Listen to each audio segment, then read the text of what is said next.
Welcome to Thinking Deeply About Primary Education, the podcast that makes time and space to think about pedagogy, teaching and learning, professional development, anything of interest to time-poor but enthusiasm-rich primary teachers. This week, I'm delighted to introduce Season 5 of the podcast and another opportunity to take a peek inside the minds of some truly inspirational teachers. We're going to explore teacher development, mental health, evidence-informed practice, assessment, and much more. But first, we have the inimitable Clare Sealy and a discussion based around her extensive experience of leadership in a range of contexts. Before we begin, I want to take a second to remind you about all the ways you can engage with Thinking Deeply About Primary Education. We have the YouTube channel with supplementary videos on a range of themes, a Discord server where like-minded individuals keen to engage with deep thinking about education gather, and links can be found in the show notes. And finally, it would be fantastic if you could take a second to review the podcast wherever you listen so we can spread our reach further and wider than ever before. I think that's enough for me, so without further ado, let's spend some time thinking deeply about primary education.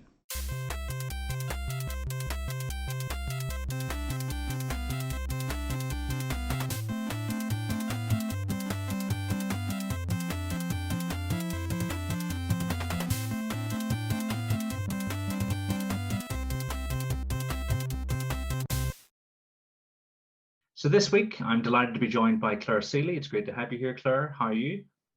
Yeah, I'm fine, thank you. Now, we always begin with our guests in numbers to get a feel for who they are and where they're from. So my first question to you is years as a teacher. Well, it depends if you count me as being a teacher now.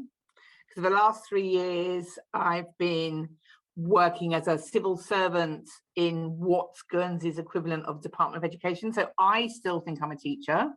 So it's either 33 years or 30 years, depending on whether you think I still count as a teacher. I mean, I'm still a teacher in my soul. Some people might say, no, you're not. And some people might say, well, when you're a head teacher, you're not a teacher either. So in which case it's like, I don't know, 8 years or something. But yeah, let's call it 33. Yeah, I think 33. I think once a teacher, always a teacher, plus you're heavily involved in education and a lot of the same things. So yeah, I think 33. Years as a head teacher? 22.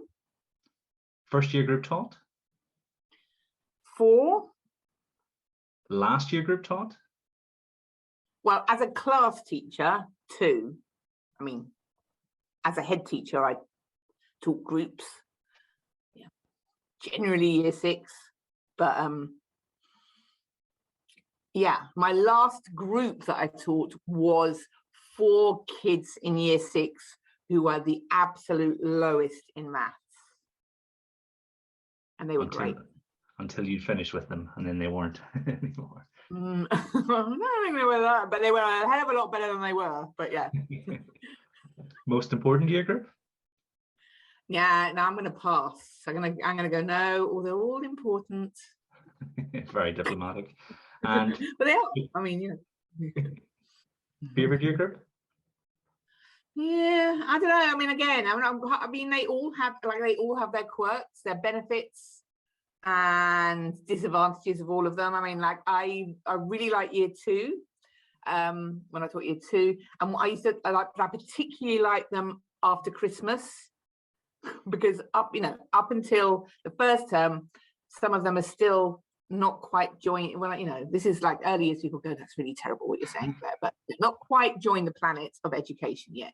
You know, they're still at that very random thing where you're going, so can anyone tell me what this shape is? And they put their hands up and they go, my grandma's got a cat or something. I get something magical happens after Christmas. It's like, now you're with me. Anyway, so yeah, I really like year 2, but then you do have, you know, that there's the old independence versus being a bit too independent and cheeky and naughty side of things. So, you know, year 2, they're not so independent. Year 6, they're great. You can have really good discussions with them, but then they can be a bit too independent and want to plow their own furrow in a way that isn't always the way you want them to go. So yeah, they all have their benefits and downsides. Yeah, absolutely. Now, you are the head of education improvement for the States of Guernsey, an author, ex-head teacher of St. Matthias School in Tower Hamlets. Tell us about your journey and how you got here. Okay, but you'll have to say, stop, Claire, you're going on too long, okay? Because I can go. And then, in 1963, I was born. No, yeah, okay. So I'll try and do highlights. So how I got to be a head, which was a bit random, was I wasn't a deputy head teacher. I was part of the senior leadership team, and I went on maternity leave to have my first kid. And at the same time, the head teacher had been there a long time, left, and there was a new head teacher, and I kept on getting I was on maternity leave, but I kept on getting phone calls from my friends going, oh my God, this man is crazy. He's mad. He's incompetent, whatever. And I thought, yeah, they're just finding it hard because the last head was really charismatic and nice. Everyone loved them. They just finding change hard. But actually, the more I heard, like, he absolutely was totally incompetent, over promoted. So cut long story short, I went back from maternity leave. So that was in September when he came. I went back in January. And I'd asked the outgoing head teacher when she was doing the year groups, can I go in year 2? Because I taught that before. I'm going to have a baby. It's going to be hard. Anyway, I didn't really get to teach year 2 very long because people were leaving because he was so difficult to work with. And I ended up at the half term, the February half term, being phoned up by the diocese church school saying, Mr. So-and-so is going. You're going to be acting, because the deputy had gone. The deputy just couldn't bear working with him. You're going to be acting head. So I went from not being a deputy head, coming back thinking I was going to have a relatively easy year because I had this tiny little baby, to being head teacher. And then I was there for 22 years. So I did that. So yeah, I was thrown into it at the deep end. And one good thing about taking over from somebody who's really terrible, the great thing about that is that everyone thinks you're marvelous. Like, it doesn't matter obviously it's a really steep learning curve for me, but everyone thinks you're marvelous because you're better than he was. So that was really good. Anyway, so that was there for 22 years. And then my kids, time moves on, 22 years you can get. I've talked about my kid being born. He was now an adult, and my other one was about to go to university. And I didn't have the ties with my children being adults tying me to London anymore. They were not at school anymore. And it was like, I wanted to do something new. So I was doing an RM about what to do. I had thought at the time I was doing quite a lot of speaking at conferences, and my blog had taken off and everything. And I was thinking, oh, maybe I'll be a freelance consultant. Thank God I didn't, because 2019 was not a good year to start off as an education consultant because didn't know COVID was coming. So thank God that didn't happen. But actually this job in Guernsey came up and it seemed really interesting and very different from working in Tower Hamlets and living in Hackney and inner city London. And so I applied for it and got the job, and here I am. So that's the potted history of how I ended up here. Yeah, it's action-packed too. I think we'll get to, the similarities and differences between those two main leadership roles you've held. Mm-hmm. But I think it's really interesting that we're going to focus on leadership, and actually there may be something at all stages of leadership, I think. And so, first question, what is leadership? Okay, I'm going to use, and I know it's a cliche, but the metaphor of the journey, but I just think I can't think of a better way of describing it. So as a leader, you provide direction, like, where are we going? What's the destination? And you might be loads of people in your organization who agree on the destination. There might be some people who don't really, but you set the destination.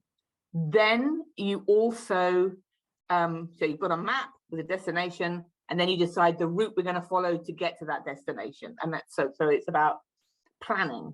And at the operational sort of tactical side of leadership, I think, is overlooked because it's not the glamorous, sexy, hey, I'm this motivating, charismatic person. No, this is the nuts and bolts of let's plan, let's organize, the operational managerial side of it. So you're going to have a route and a map. Then you've got to encourage people to follow you, to follow the journey on the map. And that's fine when it's all great, but it's following it even when the terrain is hard, even when it's 40 degrees like it is for you in England right now, or when it's uphill and when it's boggy, or when it's hard, we're still doing it. We're still going to keep on going, even when it's really hard and challenging. But last of all, it's also responsive. So like, we're not so wedded to the map to our route on the map that we can't change it if needs be. So we might need to deviate. We're still going to the same destination, but we might need to find a workaround and change how we're going to do it when necessary, because we're going to be responsive to information in front of us. So those will be that's leadership is, it's, you know, providing direction, providing plans, providing motivation, and being responsive to the facts on the ground. I think that's really important, you know, and you're talking about the nuts and bolts. That's the bit that normally gets missed out whenever you hear inspirational speakers talking. But actually, that's the bit that if you do that right, then everything else sort of follows on from there, doesn't it? Yeah, I can't remember. There's a famous quote, which I can't remember who said it, but you know, it's a lot of love in detail, and you can be wonderful and, you know, inspirational, whatever, but you do actually need to get the plans right. And actually, when I don't know, like you know, if you're a head teacher or whatever, and you're going away for the day, you know, to do a talk or whatever, and you're handing over to your deputy to run the place, or you know, I remember the first time I was left in charge of a school. I mean, actually, it's the operational. You're not going to suddenly, you know, have a new vision, are you? You know, you're covering the school for a day. You actually need to know how do I get a supply teacher? What happens if a kid gets really sick and I need to call an ambulance? You know, who's in charge of safeguarding, or who, you know, if who can I call if there's a thing? What do I do if an angry parent comes in? What, you know, it's all of those sort of operational things that you need to get right. I mean, obviously, there's more than just that. You can't just have a school ticking over like that. I mean, you do need that. That's a sort of minimum. Maybe it's the phonics of leadership. The number facts of leadership. You know, there's a minimum that you need to do, and then you need to do some more on top of that. But you can't, and it's sometimes that's sort of overlooked and derided because it's not sexy. It's not, you know, there's no glory in that. It's hard graft, and some of it's quite boring. Yeah, I think that anything worth doing is normally hard work, you know, but worth the effort in the end. You know, I'm thinking about my current head. He and I have known each other quite a while, and whenever we're left, we maybe weren't working together, but we were left and responsible for schools. We're like, okay, let's make sure every class has got a teacher and that they stay there for the whole of the school day. And if we do that, it's been a success. Yes, but you know, and then once that's all in place, obviously you can build on it. What are your guiding principles for your own leadership, and do they differ depending on the scale of the role? I think number one is worry about being genuinely good, not looking good. And I think that can't be said enough. That we've got, I mean, you can say, you can blame Ofsted, but I think if it wasn't Ofsted, it would be something else or something else or something else. Because I remember the time before Ofsted, and I don't think it was any different then, that it's not about looking good to some external audience, be that, you know, parents, Ofsted, local authority, the map, whatever. It's about being genuinely good. And that means, you know, we're going back to that thing about destination. You have to know what your destination really is, and being true to that, rather than I think we've got ourselves into this, or lots of schools, or maybe the system as a whole, into performative school improvement. There's certain, it's not genuine. It's like there's certain things and rituals you do, and if you do that, I mean, that's what performative means. If you perform certain things, then you're good. You do these things, you pull this lever, you do that, you do this ritual, whether it's marking or lesson observations or data or coaching or blah blah blah blah blah. If I do this, I've got this checklist, I've done all the things, I've done everything everyone told me to do, so therefore I'm good. No flies on me, I can't be held up for criticism because I've done all the things. So yeah, without a real understanding of the why. So yeah, do good, don't try. It's not about looking good. And the other thing with that is, I'd say, as well as knowing your craft, and there's lots of research about leadership being specific rather than generic. So, you know, it's not like sometimes you get books like learning from football managers and translating that into being against this charismatic thing. Actually, I mean, you can probably learn a bit, from a football manager, but actually, if you want to know how to run a school, you need to know about teaching and behavior management and that side of things. There's a lot of technical stuff you need to know in order to do that well, sort of specific to that domain. So you need to know your craft, but you also need to know yourself. I think this is important because lots of us, we've talked about direction and purpose and values, and lots of us go into teaching with some sort of moral purpose to make a difference and to do good and whatever. And that's great, but there's a shadow side to that.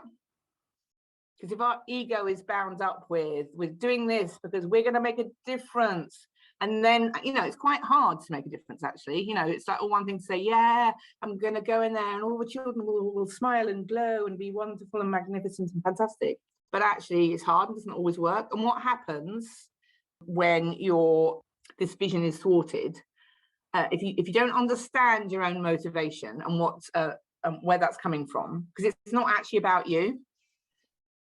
It's not about you making a difference. It's about a difference being made, and you may fall into that, but it's not actually about you. But if you don't do that work and know yourself, then one of three things or all three will happen. So one, you might want to make this difference. You work yourself into the ground.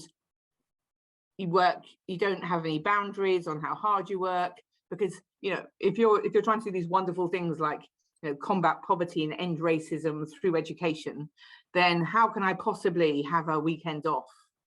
A weekend off combating racism? How very dare I? You know what I mean? So you can sort of destroy yourself or your family through overwork, or despise yourself for weakness. So you can do that. Or you might project it all onto, especially if you're a leader, we heard about toxic schools, that you may be this selfless, heroic, noble person, but you're let down by these awful staff you work with, who don't understand the cause and aren't as dedicated as you, and so you might become a really toxic leader who is not nice to your staff. Or you might have children who are resistant to being saved. So you're got this savior complex. I'm not saying everyone's totally pathologically crazy, but you might have an element of that in you, and you might have children who are quite resistant to being saved and don't want to be saved. Thank you very much, and whatever. And then that can make you either feel very depressed and useless, or you can actually be furious with those children for refusing to be saved by you. So all of those things, you need to know yourself and know what's motivating you, and know what's healthy about what's motivating you and what's not so healthy about motivating you, and learn how to divest yourself a bit of ego. And I had a colleague who used to be my deputy head many years ago, and we used to joke that we both secretly thought that at some point there'd be a statue in Bethnal Green where we taught, a statue to how wonderful we are for saving the poor children of Bethnal Green. And that is rubbish. So you need to put away that sort of hero savior complex and see it for what it is. And otherwise it will get perverted in one of those ways, or two of them, or all three of them. Yeah, I think that's really important, because our sense of self-esteem, when it's too tied up in what we do day to day, when, like you say, when things go wrong, that's when you start really have an issue, probably where a lot of the burnout statistics might come from. I know workload isn't solved, but certainly the pressure people put on themselves, and certainly I've put them on myself in the past, definitely comes from that. And if your self-esteem is bound up with being successful at work, then it's obviously we all want to be successful. There's nothing wrong in that, but if it's too bound up in that your whole sense of self, and you don't have a sense of your own self-worth just as a person, then you won't be able to sort of roll with the punches, or whatever the phrase is. Is that the right phrase? Anyway, you won't, when things are hard, you'll be less resilient to deal with them. So, because actually you have value beyond your job, as important and wonderful as your job is. So I was this savior person who came in and put the school right, and it was all wonderful. I was really young. I'd only been teaching, I think it was 7 years or something. I think it was 34. So I was a really young head teacher, and it was like, yay, Claire, brilliant. And then a few years later, actually I hadn't realized at the time it had gone well, because I had a good team around me, and I hadn't really realized how much of it was them, not so much me. And then they went off and had babies, got their jobs, everything like that. And I had a rash of mass pregnancy, and the school didn't have any teachers. It was really difficult. So that thing about have a teacher in every class, we didn't really have that. That was quite tricky. And anyway, the local authority suddenly decided, oh no, she's not this wonderkind, she's terrible, she's really bad, and were very very negative. And at that point, that was a real pivotal moment for me, because I had this big sort of dark night of the soul, I suppose you'd call it. And I had to realize, like, what am I here for? I'm not actually here to be lauded as this wonderful person. I'm here to do a job, and sometimes it's going to be tough, and sometimes people are going to tell me I'm not doing very well, and maybe I'm not doing very well at the moment. And what's the right thing to do when people are telling me I'm not doing very well? Like, can they get someone better than me to do it? And if they can, fair enough, I should walk and that other person. But actually, they can't get someone better than me. So therefore, I'm going to have to stay in this really awkward, uncomfortable place where people are being very critical, and bear with it.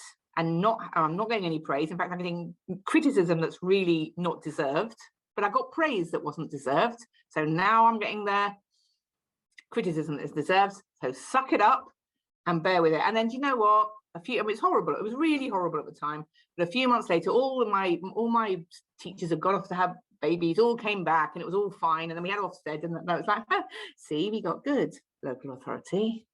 You were thinking we're going to get special measures. So see, I told you it was just that my teachers are all off, and now we're all fine.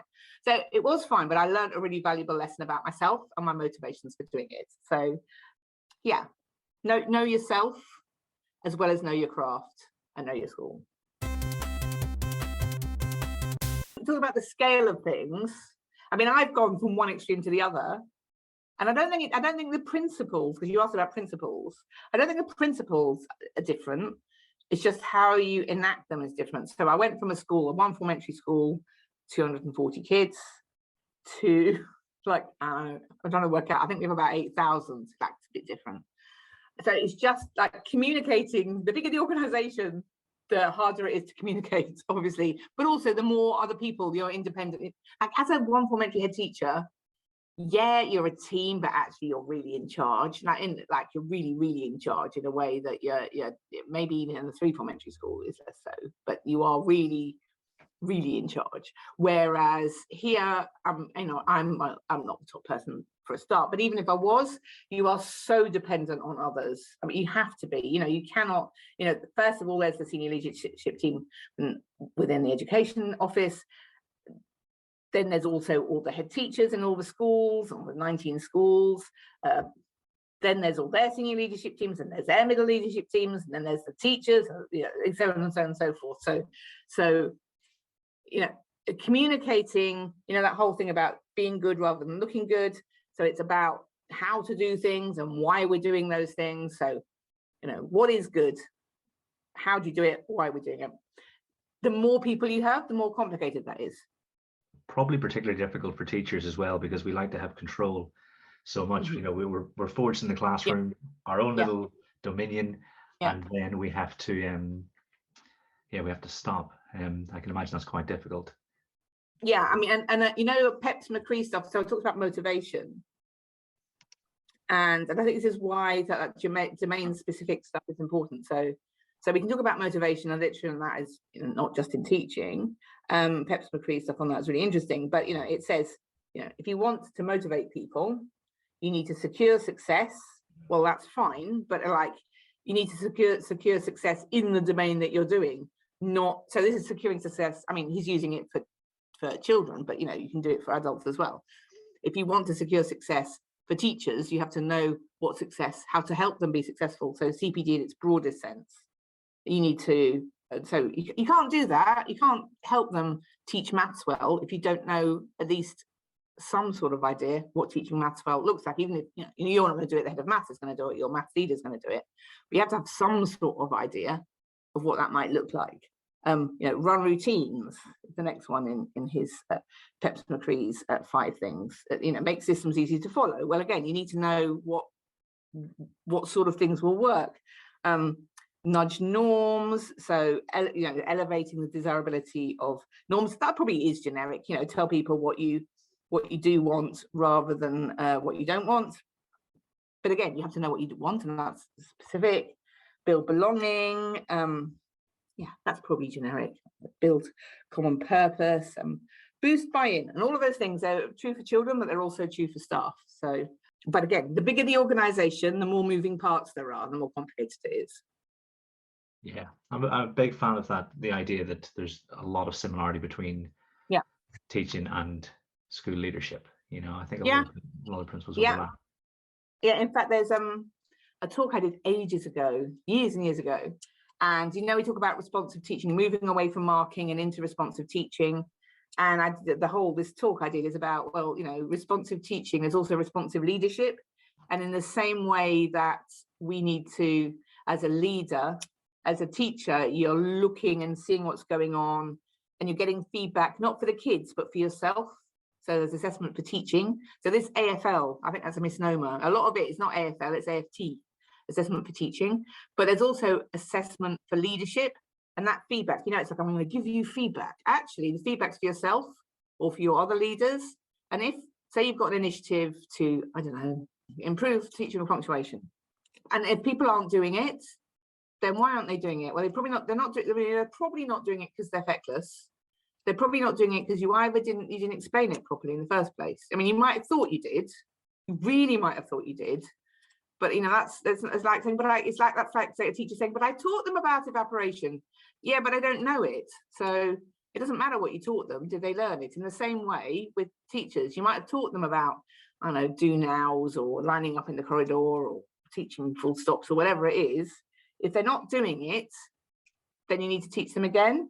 So you might need to teach them again because you didn't explain it properly, or it might be you need to revise it because it's fading, because there's so many initiatives in schools, aren't there?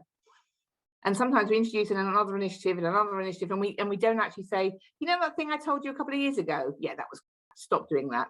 I've changed my mind. That we never are actually officially not often do we officially bury an initiative and say stop doing that. So teachers think, they might not think this out loud, but they might just think, oh, this is the same as all those other initiatives that just gently fade and die. But if we actually want to keep on doing it, no, that sort of do now stuff is no, that wasn't just a whim, that wasn't just a one-hit wonder. I actually do want you to carry on doing that, until I say not to do. So, we might need to go back to the why. We might need to go back to the how. So we might need to remind them how to do it. We might need to help people practice things until it becomes more automatic and habitual. And then we might need to check. So all of these things that I would say the same for as a teacher, for your assessment for learning, assessment for teaching rather, I'd say it's assessment for leadership as well. So you might want to check in. Is this thing that I think's embedded, is it really embedded? Is it sort of retrieval practice type thing? Is it like 3 months later, is it still happening? 6 months later, a year later, 3 years later, do we still really get it, the how and the why? And we should do, because it should be habitual. But even then, so you might move on to something new, you'll have newcomers, and they might not understand the how and the why. I don't know what question that was answering, but that was my ramble about responsive leadership. And the thread's pretty clear to see, from your guiding principles to what those principles actually look like on the ground. So it makes a whole lot of sense. When you move into a new leadership role, be it at a new school or a new trust, for instance, how would you spend your first 100 days? Well, I'm going to hedge my bets again and say it depends, because it really depends on what the place is like as to how you have to be. So ages ago, I don't think how long ago it was now, but anyway, there was something called the Leadership Program for Serving Head Teachers, which I went on. It was brilliant, and they best CPD I've had, I think, and they introduced us to the work of Daniel Goleman, and he says that a good leader has the repertoire of all of these styles. It's not that any of them are bad or any of them are good. Some are better than others, some of them are more flexible than others, but you need to have all of those. So those are the authoritative, affiliative, coaching, democratic, pace setting, and coercive. There is 5. So coercive is great in a turnaround situation. The building's on fire. go, go, go, go, go. We're not going to sit around and debate it. You know, we're just going to go. So school in special measures are going to be ching, and you're going to be very directive. And but you know, it has limited application. And then pace setting, which is when you set a really high performance bar, and I can do this, you can do it too. Let's all be like me. I'm wonderful. You be wonderful too. And that works if you've got a really high performing team and they all rise to the challenge. But again, it's not one you'll probably use very often. But the ones that came out the strongest and that we use the most were the authoritative one, which is so not authoritarian, authoritative. So you know where you're going, you know, you have your vision, you know how to get there, and you're getting other people to come along with you, and you're not being highly directive.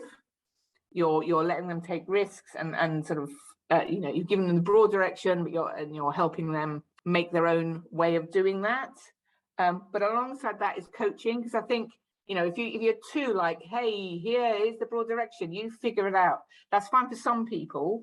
Like, you know, autonomy can be good, but it needs to be a manageable and achievable autonomy. And, you know, not too much autonomy too quickly is not good. There's also, you know, autonomy needs to be earned. So if in our school, you know, our special measure school or whatever, yeah, well, you know, you have to be at a certain standard before I can give it to you, before you can have that autonomy. But also, you know, the other end is like, I'm not just going to give you autonomy as this unalloyed good if you're not ready for it. It's not achievable for you.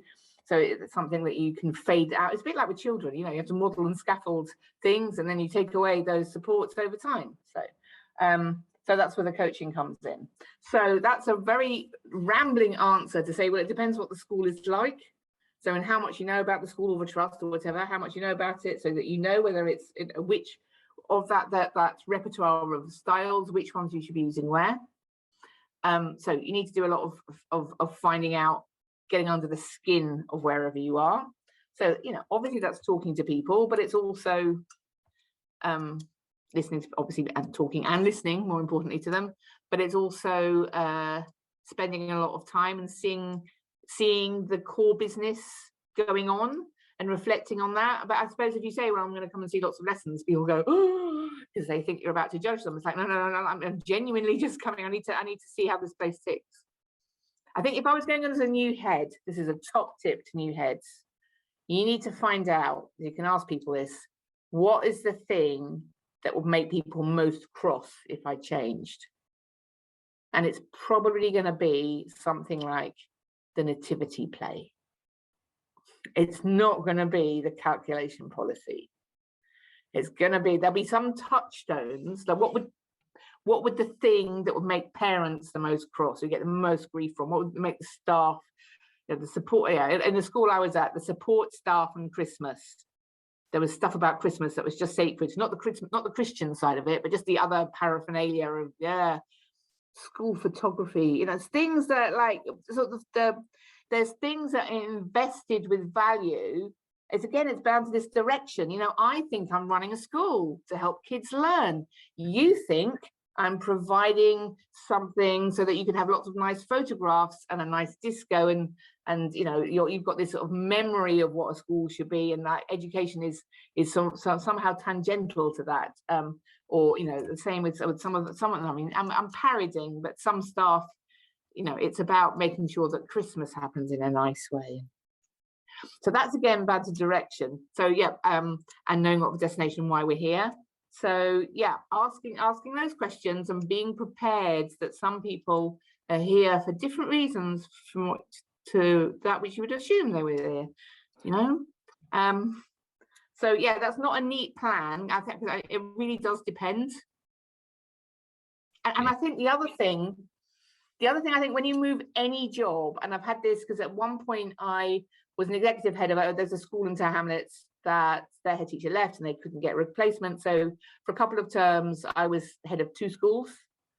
And I think it's really easy when you're in a place, you've been there for a while and people know you and trust you and like you, and you know, and they're forgiving of you. They're forgiving of your little foibles because they like you, and they know you're basically on their side, and you know, but you don't take that trust with you. And that's not that people are horrible, but why should they trust you? They don't know you. You haven't got that in the bank, and they don't know how you're going to respond. And whether that was in this school or whether it was moving to Guernsey or things like that, people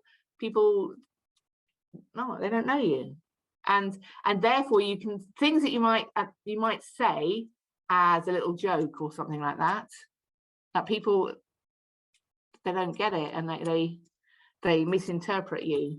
And they're like, well, I'd never say that. Of course I don't mean that. So that was a joke. Like, yeah, maybe don't tell jokes, Claire. Note to self, be really careful early on with jokes, because it takes time to establish those relationships. And again, the bigger the organization, the longer it will take. And you can't, like I can't have a personal relationship with 8,000 well, obviously not with 8,000 children, but with however many staff we have.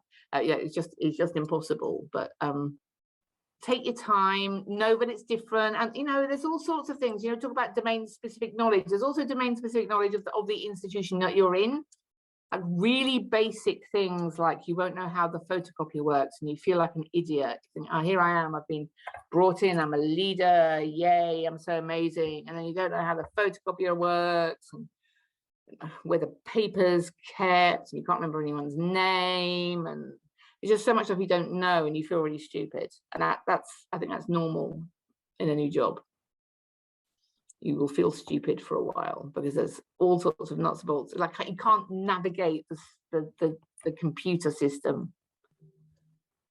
Like things that seem obvious. I remember being really frustrated with teachers like, where's this? It's like, well, it's on a shared drive, obviously. And now I like, oh no, my bad. Sorry, I get it. Actually, I'm still 3 years on, not always completely sure where things are saved, or where I can find. I mean, I'm much better now, obviously, but this policy or that policy. I think you're going to save a lot of people a lot of hardship with that top tip, because I'm in the same category where I would cut the performances and things like that there, but I also realize that's not what you can't just go in and just go, okay, we're not going to do Christmas this year, and so I think there will be lots of other people in that situation, and I'm having flashbacks as you're talking, because it's really difficult to find the balance between sociability and your responsibility as leader, and it changes whether you're deputy or head. You have there's a different degree, the ratio is slightly different as well. And then I'm thinking back to my own career, and maybe it took me 2 or 3 goes to get that right in a new setting. First time in a new setting, there's probably 2 reserved, but then the next time I sort of had, okay, well, maybe I can pitch it a little bit further. And so I'm thinking back, what you're saying is ringing true, and I think it'll be really helpful for people as they go forward. It's also it goes back to what I said about people's sense of self-esteem, and it's not personal. If I say that maths lesson or whatever, you could have done this differently and this differently, I'm not attacking you as a person. This is a problem solving. We've got to be solution focused and think about, because we want the same things. We want the best for the children, and that means that we just have to be a bit dispassionate about this. This isn't about you. Some people take longer to get there than others on that. I mean, that feeds perfectly into the next question. If there's anyone who's maybe resistant or reluctant to sort of move in the same direction as you in the school, what would your approach be to support them in sort of making that decision? Yeah, I mean, I think you have to try and understand. I'm not saying I always do this as well as I should, by the way, but try and understand what the resistance is, like, where is it coming from? And also, when I talked about a vision and direction, that our choices about that are contestable. Like, basically the basic 2 choices are in a school, it's, and they're not in opposition, but they are in tension, and that's, academic, pastoral. And they're definitely not in opposition, but people will be weighted slightly more this side, that side. And all of our choices have a shadow side.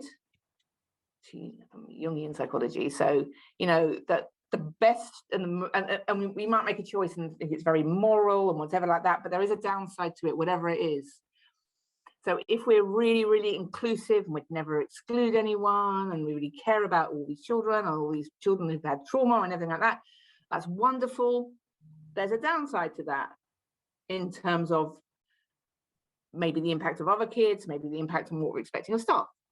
However, if we're like, no, I care about the other kids and I care about the staff and therefore then that has a downside. So there's not, that there are downsides, that we have to own that. Like we're not, it's too easy to think we're the good guys, these are the good guys, those are the bad guys over there. It's like, if you think about, God, early years and the whole thing about how polarized that gets, that yes, if you can be like, well, I really value play, well, there's a shadow side to that. But if you'd like, no, it's got to be more formal, well, there's a shadow side to that. So, you need to know that what you believe in, and that's fine, you can believe in it, but if people are against it, they're not doing it because they're probably, who knows, but generally, I've come across a few very strange people in my time, but generally they're doing it for a really heartfelt reason. So you need to, try and depersonalize it. Why they're not doing it to be irritating. Generally, I might feel like that. So understand, what is it? Is it actually values? Is it a clash of values? Because that's really hard. If it's a clash of values, you ain't gonna get anywhere. If people really, really, really fundamentally are much more on one end of the, if you call it, if I'm saying academic pastoral tension, that's a very loose way of putting it. But if they really, really, really are poles apart, then probably, it doesn't mean that you failed or they failed, but it's just probably not the right place for one of you. Probably has to go. They will be happier elsewhere, or you will be happier elsewhere. Or sometimes it's about you actually do absolutely have the same values, but you fundamentally believe in different routes to get there. So then it's about trying to explain, trying to argue from your evidence, being a bit humble about it. So listening to them, but ultimately saying, well, we're going to have to agree to differ. Like, I understand all of those things. And yeah, there are arguments about that. It's not that, you're not just making up some random stuff. There are arguments about that, but I think these arguments are stronger. You may disagree with me, but in the end of the day, this is what we're going to do. It's really easy to demonize people who think differently from you. And that's not helpful. When the DfE put something out, obviously now I work for the equivalent of a DfE, albeit on a tiny scale. But if I look on Twitter and see what England is doing, and they're, the DfE say they're going to do X, Y, or Z, and people are up in arms going, this is dreadful, it's terrible, blah, blah, blah, blah, blah. I don't think that's helpful. Like, you have to think that, it might help vent, but I think, like, when somebody is saying to do something, I think it's what's better is to think, why are they saying it? What's the good they're trying to achieve? Because people aren't doing things for random reasons just to be sort of domineering or fickle. So what is it that they're trying to achieve, and why are they saying what they're doing?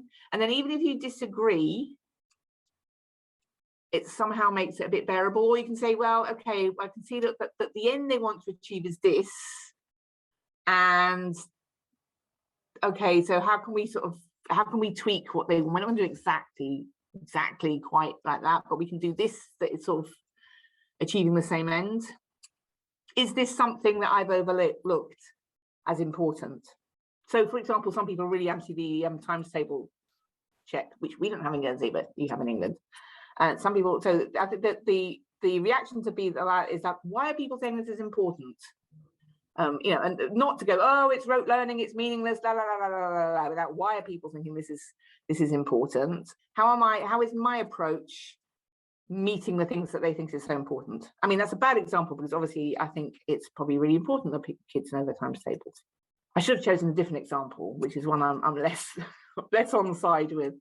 Yeah, but it's not universal though. There are definitely people who would posit that children don't need to memorize their tables. They'll be fine without it. So I think the example works. Even if your own leaning doesn't quite match up with the stats you were sort of imagining you were taking. I think when I think about you do need a healthy amount of challenge. Because we can see in England what having yes men around you leads to.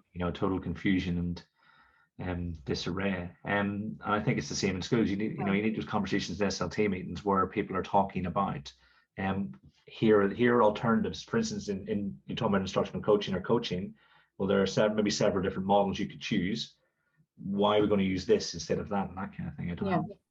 And I mean, because I'm, I am one of a team. You are genuinely in a team. You don't always get your own way. People contest things in a way that not so much when I was head teacher.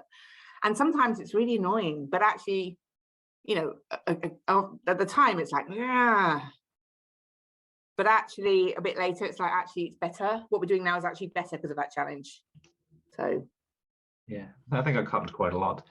And I think your point about when your values don't align, I think teachers work far too hard, far too many hours to be somewhere where they're pushing in the complete opposite direction. Like you said, there will be schools where you are more happy because there's a million different ways we can do this job.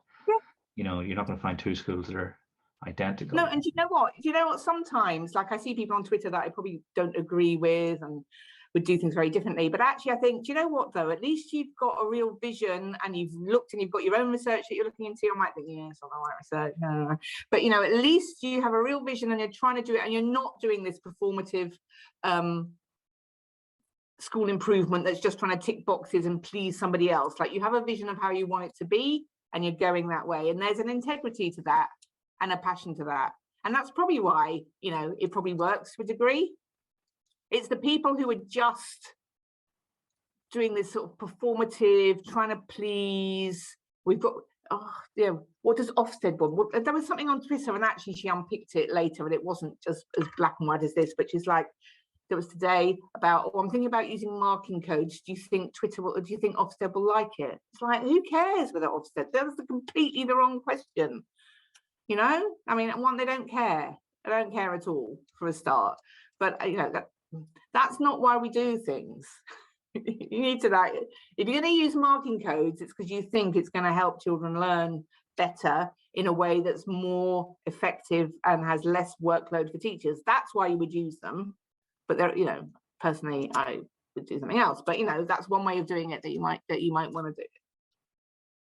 Yeah, I think we're quite a way off, sort of getting over that psychological hurdle, that we were sort of funneled into in the mid thousands. I think, but I think every inspection I hear, colleagues go through, they seem positive and they seem to be taking, there's no one way to do things. There's no opposite.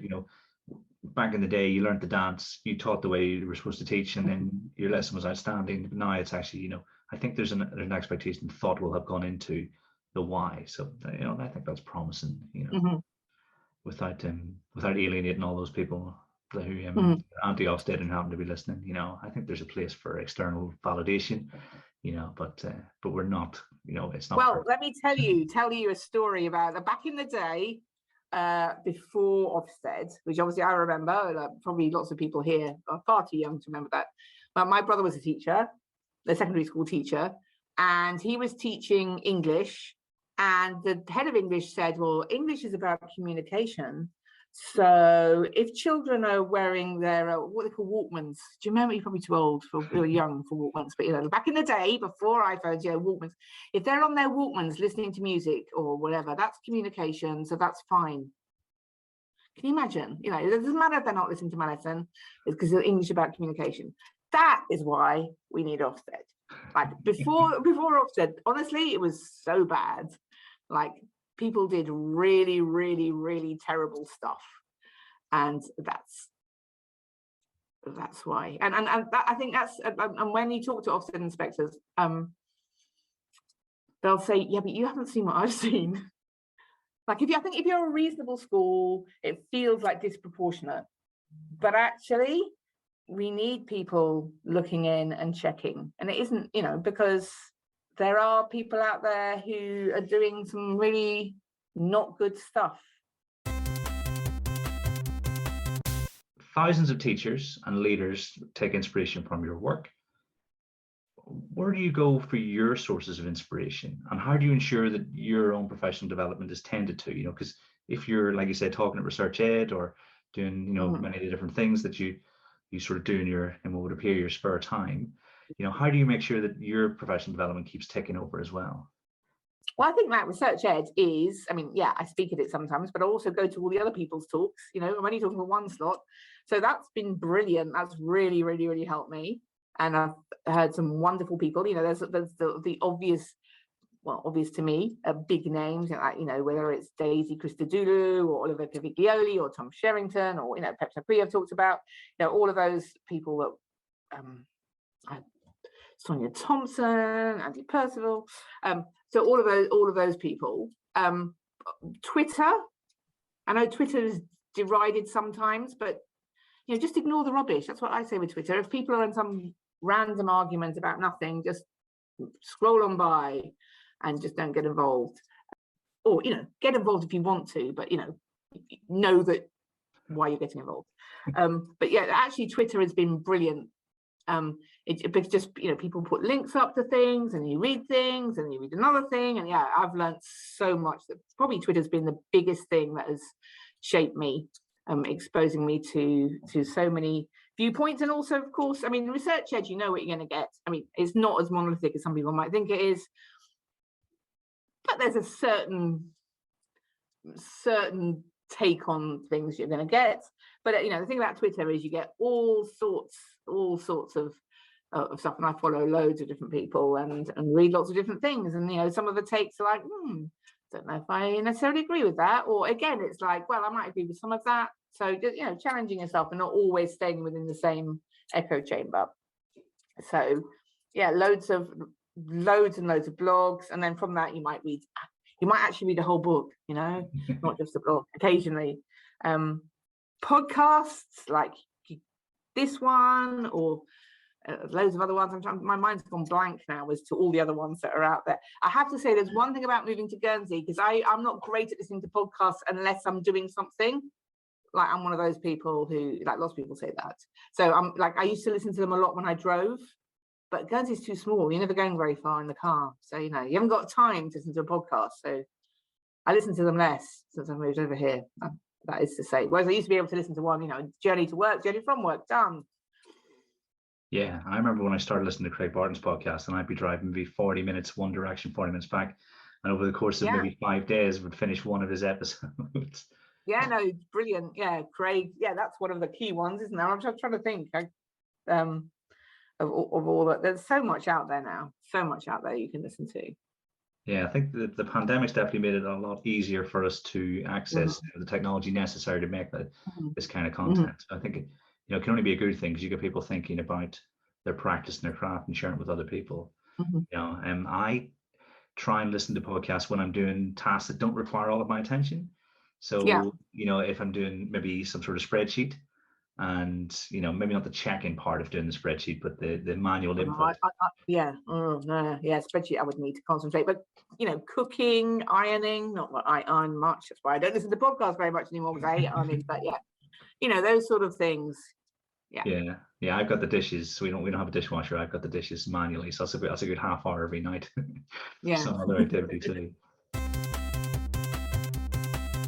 Over the course of your career, how have your opinions on leadership changed, if at all? And you know what? I talked earlier about I went to the leadership program for serving head teachers ages ago, and that was really pivotal, because up until then, I was like, I had a weird journey into headship. I was sort of thrown into it, and I just sort of did it, and not in a very reflective way, to be honest. And that was the first time I'd really thought about it properly. And so that was really, really helpful for me, and really profound. And I think the other thing was, I didn't have the words to articulate it then, but I talked about this time when relatively early in my headship career, when there was this big crisis and all the teachers got pregnant. So obviously then that was more of an emotional view of headship. Like, it was less intellectual, but my motives for doing it changed, I suppose. So there was that, and then later on the leadership program for serving head teachers and Daniel Goldman's thing on leadership, that was really, really, really useful. Yeah. And I suppose later on after that, all the stuff that's come out in the last 5 years or so about domain specific leadership, as opposed to generic leadership styles. That's been really useful and really helpful, I think. Yes, it's almost it's hard to tell. It feels like the journey was meant to happen the way it happened because you are where you are, doesn't it? But actually, probably if you listen back and you think about the different points you're describing, you can see how, you probably think, oh, it could have gone that way, it could have gone that way, but actually, here we are here. Yeah, and it's being reflective and thinking, I think makes a big difference. If you were only able to give leaders and aspiring leaders one piece of advice, what would it be? I'm going to say two things, like know yourself when you're doing it, but also that whole thing about it's not about looking good, it's about genuinely being good. I think that's going to be really, really useful, because it is a big shift to move towards, and if I can think of an example from us, whenever I take people around our school, I know they're going to see really good maths teaching because we've spent the last 5 years sort of embedding the practice that we value. Obviously it's very subjective, but this is what we think is beneficial to our pupils. But I know that it's not a song and dance, and you have to know what you're looking for to see the excellence in it. And I think that's tough because you almost need to be really resolute in that what you've done and the stuff what's happening, that it's the right thing for your pupils. I think that can be a big shift. Yeah. And also some people don't necessarily see it. They go, oh, I do that. And you think, yeah, you don't really. Like you might do an echo of that, but you don't really do that because you're doing sort of a surface little bit of that. You haven't really embraced the whole of it. So it's got this veneer of performing it again. There was something really interesting again on Twitter from somebody a way back, not that long ago, but she's talked about, you've got three sort of groups of people. You've got those who not generally beginning teachers, but not always, who know that they've got lots to learn, know that they're not there yet, they're not on a finished item, or there might be teachers who are more experienced but know that things aren't great, but really, really want to get better, and they're very receptive. And then you might have some teachers who are really, really, really good at what they do and really secure in their self, and therefore they're not threatened if they see a different way of doing things. They're like, oh, that's interesting, and they can learn because they're interested. They don't feel, they're not defensive about it, and they're open to new ideas. And then you have people whose egos are very bound up with what they do, and therefore, and they've probably been teaching a few years, and so forth. They think that it's too threatening to think that what they might be doing could be different, and therefore and they see, if you said, well, have you thought of doing it like this? They become very defensive and are you saying I'm no good? And it's like, no, but we can all be better, can't we? So that sort of people who are not out and out resistant to change, I mean, not sort of belligerent, but just who think that they're sort of done. Yeah, completed it. And actually, they could be so much better. Like, because we can all be so much better. I mean, I'm not 100% certain where psychologists stand on the Dunning-Kruger anymore, because I know that for a while it was, very much a case of, okay, this is a psychological phenomenon, but recently people have been pushing back against it. But I do think I remember being maybe 4 or 5 years in and thinking I'd mastered teaching, and then maybe reading David Dowd's "What If Everything You Knew About Education Was Wrong," and then going, oh my goodness, there's so much I don't know. And that was, I think you do need to go through that phase, perhaps, because once you get halfway competent, you almost get too big for your boots, and then And like, it's okay not to know. It's okay not to be perfect. It doesn't mean you're a bad person. Like, none of us know it all, and we can all improve. Absolutely. What does the future hold, Claire, in terms of your output? Are you coming to the national conference? Have you any more books in the pipeline? I know we didn't prep for this question, but I want to ask you. Okay, well, I mean, National Conference as in Research Ed, yeah? Yes. Yeah, well, do you know what? There's on my list, my to-do list is I need to apply to be a speaker. So yeah, I'm taking a load of people from Guernsey over. So I'm coming one way or the other, but I hope I'm coming to speak, but also as a punter. So yeah, I'm coming. Books, oh, do you know, I'm meant to be writing, you know, Craig Barton, like everything. Yeah, How I Wish I Taught Maths. I'm meant to be writing a book called How I Wish I'd Taught Reading. Yeah, and it's not going very well, as in, like, I'm just so busy, I don't have time to do it. So I've written about a page and a half, I think, and that's in about a year and a half. So yeah, I'm going to be like 326 before it's actually ever written. So I don't know if it will actually ever get written, but that would be great to do. I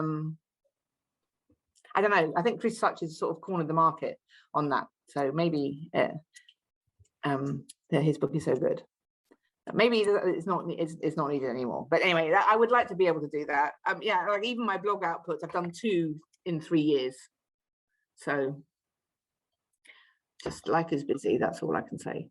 Yeah, I mean, when you've moved to a different part of the world, you know, maybe not miles away, but definitely, you know, those moves, you know, new sort of challenge, you know. So I think, you know, it's more than acceptable. You know, you don't need to explain the way. But yeah, I'm sure people are really looking forward to seeing you in at the national conference. So all I said to do is say thank you very much for joining me. Oh, thank you for inviting me.